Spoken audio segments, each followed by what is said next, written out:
Making the headlines tonight.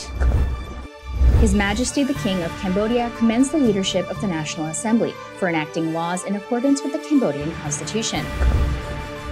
Prime Minister Hun Sen affirms that he will not allow Angkor to be removed from the UNESCO World Heritage List. The Ministry of Public Works and Transport reports nearly 9,000 vehicles traveled on the Phnom Penh-Sihanoukville Expressway on the first day of its test launch. And the Malaysian ambassador to Cambodia says that countries that wish to learn how to better respond to crises should learn from Cambodia's stellar example. This is the Daily Roundup here on EAC News Channel. A very good evening to you. I'm Darshana Gochan. His Majesty the King of Cambodia has commended the President and other leaders of the National Assembly for their role in leading the legislature in enacting laws to be related to the environment, politics, social situations, all in accordance with the Cambodian Constitution. King Norodom Sihamoni delivered a royal message at the opening of the National Assembly's 8th session of the 6th legislature on Monday morning, under the high presidency of the National Assembly President Heng Samrin. The king said that the National Assembly has been actively involved in researching various legislations that have been successfully implemented during the fight against COVID-19. His Majesty said, "These achievements show the true will of the people, with a happy smile and progress." The king also welcomed the leadership of Prime Minister Hun Sen, who allowed the reopening of all sectors in the country.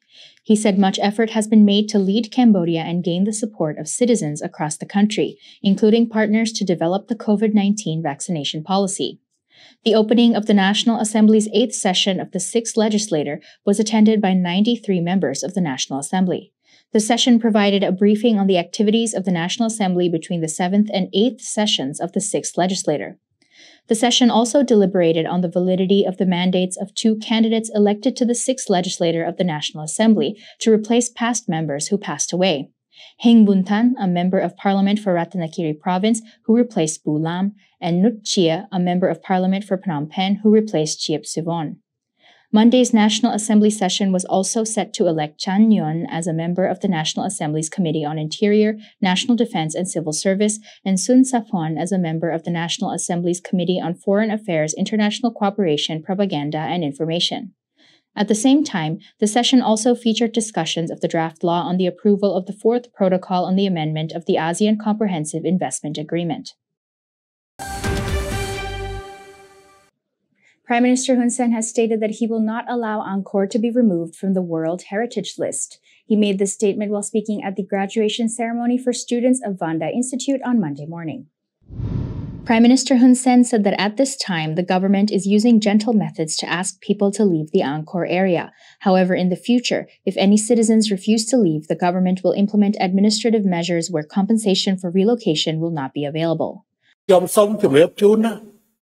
ពេលនេះជាពេលដែលរាជរដ្ឋាភិបាលធ្វើការថ្នាក់ថ្នមអង្វរកបងប្អូនឲ្យចាក់ចេញខ្ញុំទៅជួបផ្ទាល់ជិត 4,000 គ្រួសារបើបូកទាំងអ្នកចេញពីទីសិទ្ធិផងជាង 4,000 គ្រួសារប៉ុន្តែនៅពេលវេលាមកដល់បាសេនក៏អត់ឲ្យនេះជាពេលវេលាដែលរាជរដ្ឋាភិបាលកំពុងត្រាស់ត្រង់ ធ្វើហេដ្ឋារចនាសម្ព័ន្ធជូន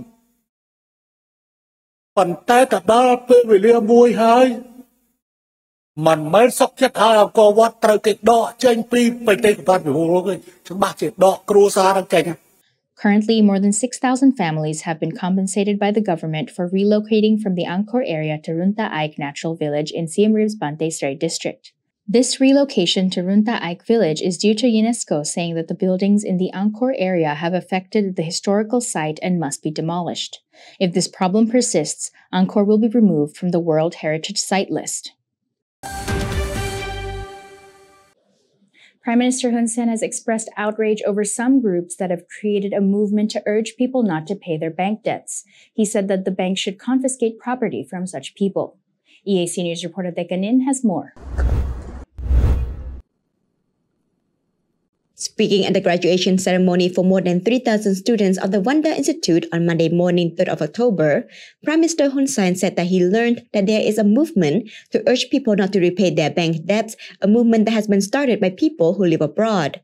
He stated that the masterminds behind this movement advising people not to pay banks should have their property confiscated first.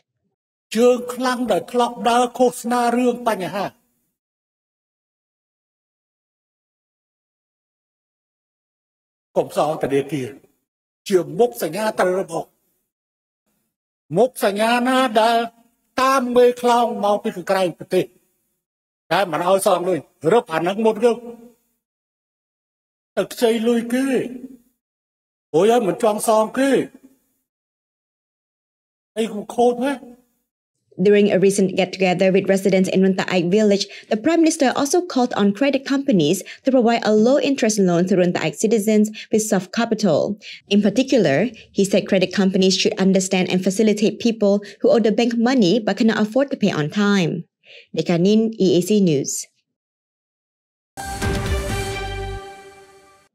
Prime Minister Hun Sen reminisced about his decision to cancel the Chumben Festival in 2021 due to the large-scale outbreak of COVID-19, while speaking at the graduation ceremony for students of Vanda Institute on Monday morning. He said that this decision helped Cambodia overcome the worst of the pandemic.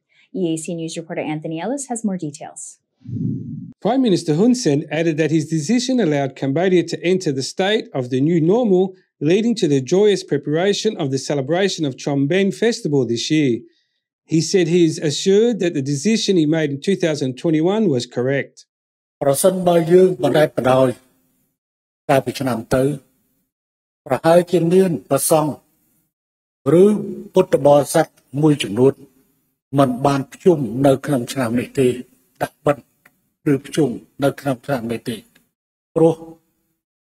បានបំផ្លាញអាយុជីវិតរួចស្រេចទៅហើយអញ្ចឹងឆ្នាំនេះហើយពីឆ្នាំដែលអ្នកទាំងនោះត្រូវមកទទួលបាយបិណ្ឌទៅវិញទេដោយសារតែគេបានចែកឋានទៅហើយនោះ He said that this year the public was happy and lives were only lost due to traffic accidents, not because of COVID-19.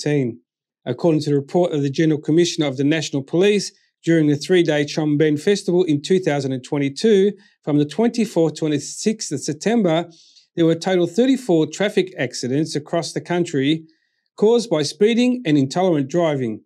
Of the 34 cases, 27 result in fatalities. This is an increase of more than half the deaths caused by traffic accidents in 2021, where there were 35 traffic accidents but only 14 deaths. It should be noted that on the 23rd of September 2021, the government decided to suspend Kanben and Chunben celebrations from Ben 4 on the 25th of September until Chumben Day on the 7th of October 2021, due to the highlighted risk of COVID-19 in the country. Anthony Ellis, EAC News. Prime Minister Hun Sen remarked on the growth of the private sector during the graduation ceremony for students of Vanda Institute on Monday morning, and said that this growth has provided progress to society and economy, helping to develop Cambodia's human resources. EAC News reporter Dekanin has further details. Prime Minister Hun Sen said that the growth of the private sector has created jobs for Cambodians, and private companies have also made progress that contribute to society and economy, including the payment of taxes to the state. The Prime Minister also referred to the Marxist theory of Lenin, who stated that the capitalist class needs workers for their growth, and the workers also need capitalists to grow. Speaking further on the national economy, Prime Minister Hun Sen remarked that Cambodia has seen much economic reform since being liberated from the Khmer Rouge regime, shifting the country's economy towards a free market system. However, he said that this reform is unfinished and not yet near its end, as Cambodia still has not fulfilled certain credentials required by the World Trade Organization. មានន័យថាបើដល់ពេលនេះយើងអត់តបដើរដល់ទីបញ្ចប់នៃការកែតម្រង់នៅវិស័យសេដ្ឋកិច្ចទៅឡើយទេព្រោះយើងនៅខ្វះលិខិតបទកថាមួយចំនួនដែលយើងជំពាក់អង្គការពាណិជ្ជកម្មពិភពលោកពិតហើយប្រទេសរបស់យើងបានចូលអង្គការពាណិជ្ជកម្មពិភពលោកតាំងពីឆ្នាំ2004នោះយើងចូលមុនវៀតណាមយើងចូលមុនរុស្ស៊ីទៅទៀត Along with a lack of certain standards, the Prime Minister said Cambodia is also making some changes in the management of its national economy. Beganin EAC News. The Malaysian ambassador to Cambodia has said that Prime Minister Hun Sen and the royal government of Cambodia have handled the COVID-19 pandemic perfectly. So if countries want to learn how to respond to such crises better, they should learn from Cambodia. EAC News reporter Anthony Ellis had the privilege of interviewing the ambassador of Malaysia to get some of his thoughts about what he has observed in Cambodia. Sitting down with an interview with the Malaysian ambassador to Cambodia, Datuk Eldin Hussaini Muhammad Hassim, he shared that he thought the Prime Minister Hun Sen and the Cambodian government handled the COVID-19 pandemic perfectly, hence other countries should learn and follow Cambodia's stellar example. From how the government initially addressed the viral outbreak to how they formulated a complete action plan, implemented with great success and rose awareness among the public, the ambassador expressed that he was very impressed by Cambodia's ability to quickly and effectively respond to the global health crisis. I've always been saying this repeatedly, even to Malaysian officials. If you want to learn from Cambodia. The Prime Minister and the government handle COVID so perfectly in terms of how they address the issue and how they have a complete plan of action, and then how they execute it. It was so wonderfully done. It was and that's why you did not see any spike COVID in Cambodia, because it has been controlled. I think the awareness to the public was done very quickly. The instructions to the public was done clearly, and then the way that they do the prevention, like offering masks for free, simple things like that. Offering masks for free was only done at the earliest country was Cambodia, and the rest was thinking, how do we do this? Do we sell the masks or do we do the masks? But Cambodia said no, masks are free. That is one thing that, things that we learn from Cambodia. Then of course, prevent and control, and how you prevent people and create awareness to the people. Especially difficult if you go outskirts for the villagers, people who do not know and understand. How Cambodia did it was so beautiful, because they convey them not only through media, not only through television, but also through radio. And that is something that we need to learn, through WhatsApp, through call. So what we learn is the Prime Minister, Samdech Techo, recorded his message, and everybody will listen either to radio or everybody will just share through the phone. So everyone will hear what the Prime Minister had to say. Look at the vaccine. Cambodia was among the first to receive vaccination and give vaccination to all, including the foreigners. I think Cambodia is one of the countries who give priority to foreigners as well. The embassy was given all a full jab, then the foreigners. So nobody was left behind. So I think that was something that we need to learn from Cambodia, because how you control, how you create awareness, and how you disseminate the information, and how you give to the people, I think that's wonderful. That's why I said you have to learn from Cambodia. The full in-depth interview EAC News conducted with the Malaysian ambassador will be released soon. Anthony Ellis, EAC News.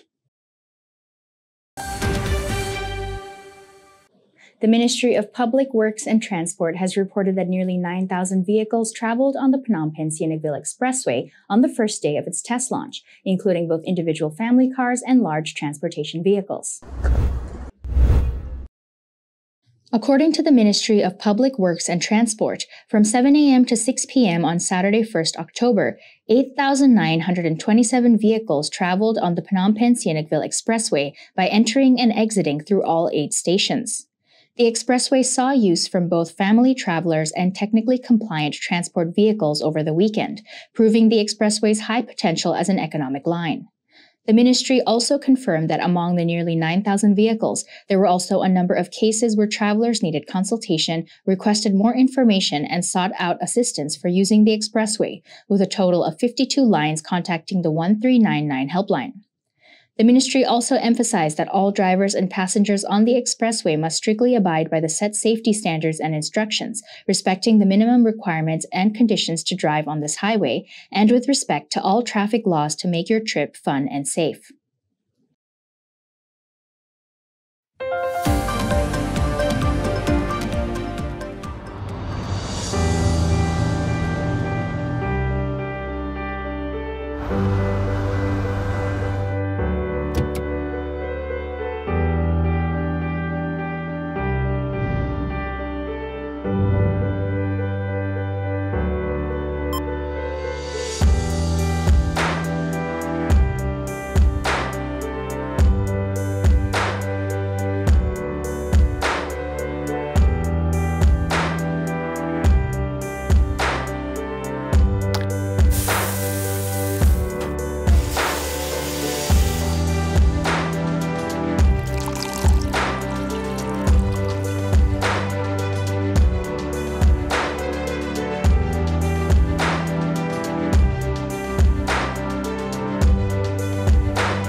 If it's happening and you need to know about it, you'll get it all right here. EAC News brings you updates and breaking news in English across all of our platforms and channels. The EAC News app, YouTube, Facebook, Telegram, Twitter, and our website www.eacnews.asia. Join me and the rest of the EAC News team every day on your favorite channels.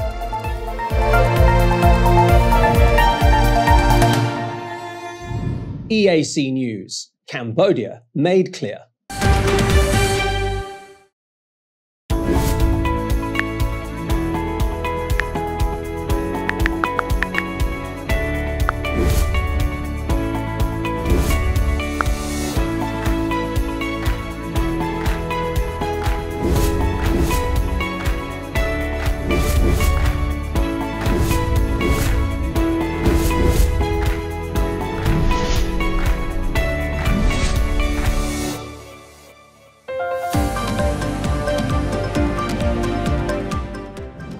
Thank you for watching the Daily Roundup here on EAC News Channel. For more breaking news and updates, you can check out our website, eacnews.asia, or search EAC News on Telegram, Smart TV, or at your favorite app store.